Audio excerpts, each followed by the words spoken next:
Zdravím vás v novej časti, aj stovku.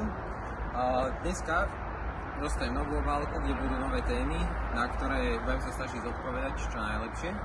A dneska tá voda asi má nejakých 4 stupne, no musím si ešte objednať asi teplomer, lebo žiadny bohužiaľ nemám.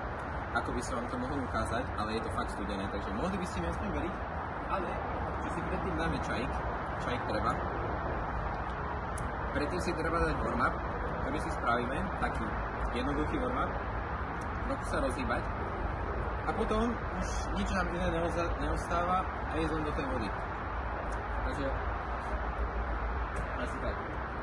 Svoju asistentku poprosím o obálku, poviem si aspoň nejaké, aké témy máme na dneska. Pozrite, aký som kreatívny, aj stovk, mega. To som sám kreslil, dokonca. Páči sa? No, takže máme tu dve témy. Podľa mňa celkom podstatné a hlavne, ktoré vedia vám nejakú hodnotu priniesť, čo sa týka investovania alebo investovania. Dneska sa to bude týkať čisto len investovania. A teda, akým spôsobom najlacnejšie nakúpiť akcie, zlato a striebro alebo bitcoin a akú možnosť ja osobne preferujem. Aké sú tam tie možnosti a teda potom vám poviem, ako jednu z tých rôznych možností, ako jednotlivé aktíva sa dajú kúpiť, vám potom zodpoviem. Takže, teraz by sme si mali dať nejaký warm-up. Takže, nejakých pár klikov, som povedal pár drepov a potom už sa kľudne človek môže vrhnúť do tej vody. Okrem toho je dobré, keď si človek nastaví teda stopky a asi by sme tam mohli byť dneska asi cirka 2 minúty. Uvidíme, ako to budem cítiť, možno aj 5, ale dáme zatiaľ 2. Takže, nastavíme si stopky, ktoré sú nastavené. A ten warm-up bude pozostávať z nejakých tých klikov a drepov, jak som hovoril. Takže dáme si zo 10 drepov, urobíme si také sériu. Trošku rýchlejší, aby sa nám rozprudila krv.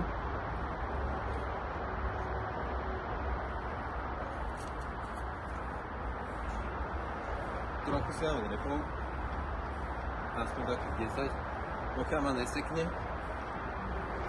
Nebýva to moc často, že ma sekne, takže sa to dneska nepríde.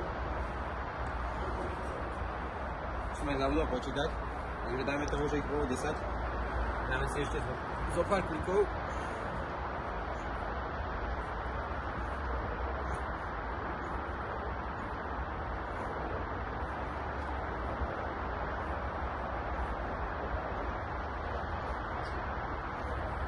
Takže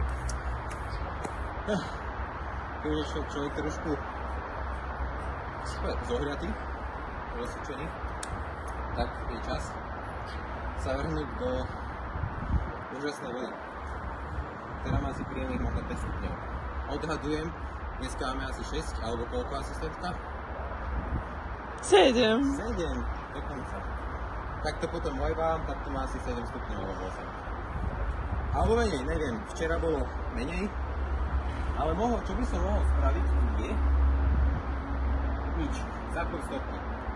Takže stopky sú zapnuté a ideme do príjemnej vody.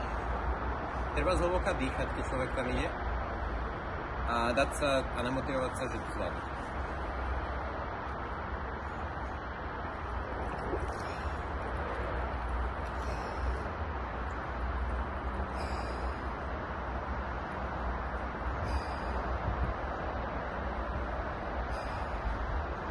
Tak, k tým témam. Začneme asi akciami.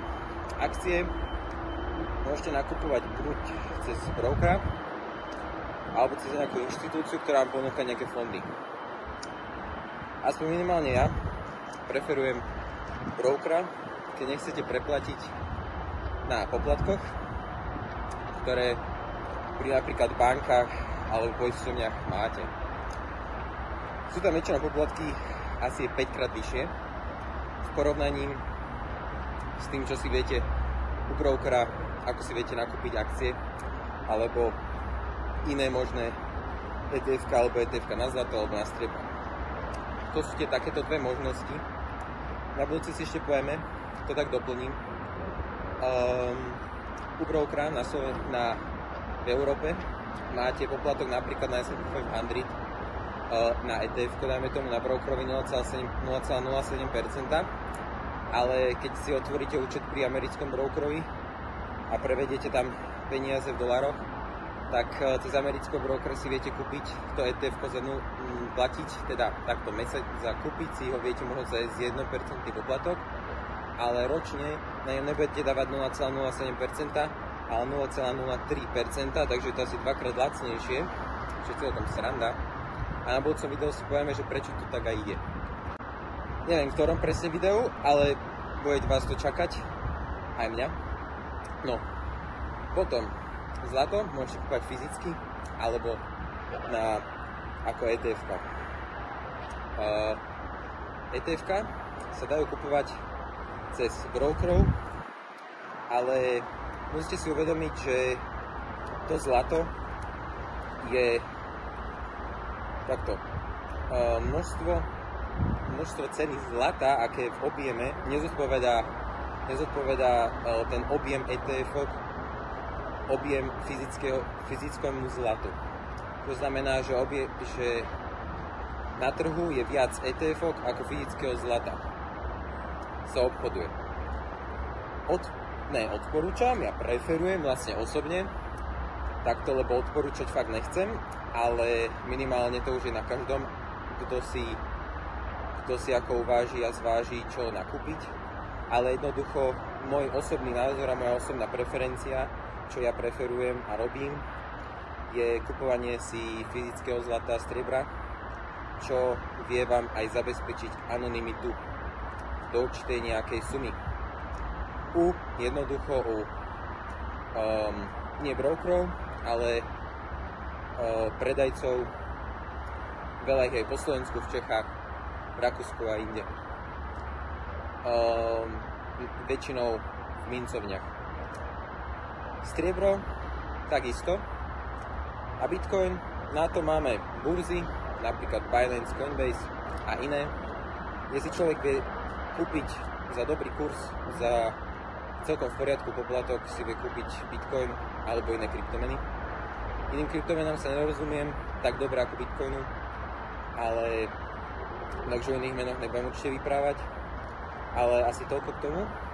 A ešte ďalšia možnosť, ako sa napríklad kúpiť ten Bitcoin alebo iné kryptomeny, napríklad cez automaty, kde je asi 3-krát vyšší alebo 2-krát vyšší poplatok oproti burze. Ale čo vám to zabezpečí, je anonymitu. Lebo keď to kupujete cez burzu, väčšina burz potrebuje KYC, čo je identifikácia, alebo keď tam posielate peniaze cez váš bankový účet, tak vás vedia veľmi ľahko identifikovať, že kto ste. Takže tak. A jedna by som povedal, že výhod Bitcoinu je áno decentralizácia, ale ďalšia vec je byť aj v nejak časti v anonymite, ktorá je fakt, že potom dôležitá, ktorú strácate, keď to kupujete iným spôsobom. Takže to by bolo ešte k tej preferencii, alebo že aký spôsob preferujem nakupovať napríklad kryptomeny, skorej cez tie automaty. Iné kryptomeny ako Bitcoin nepreferujem, minimálne ja osobne, ale tam mi to aspoň vie zaručiť anonymitu. Dajme tomu, keď to nejakých množstvách človek vie kupovať, tak je tam veľká výhoda. Síce zaplatíte viac na poplatku, ale tá anonymita je proste veľmi dôležitá vec. Ak to kupujete na špekuláciu, že to chcete potom za rok predať alebo neviem, tak nemá to cenu. A keď to chcete držať dlhšie v anonymite alebo jednoducho nemusíte všetci o tom vedieť, tak áno, je to tá cesta. Podľa mňa, neviem ani koľko tam je minút, mohol som sa dať trochu bližšie, ale už podľa mňa mohlo mi stačiť. Ježišimaria. A tak asi nám to samo povie, že keď som červený, tak to asi nebude 30 stupňová voda. neviem, jak sa správate pri 30 stupňovej. Máme 6 minút a 10 sekúnd, takže som tam bol 5 minút. Takže, hej, dneska som ten cieľ celkom splnil. A vidíme sa na budúce o nejakej tretej časti.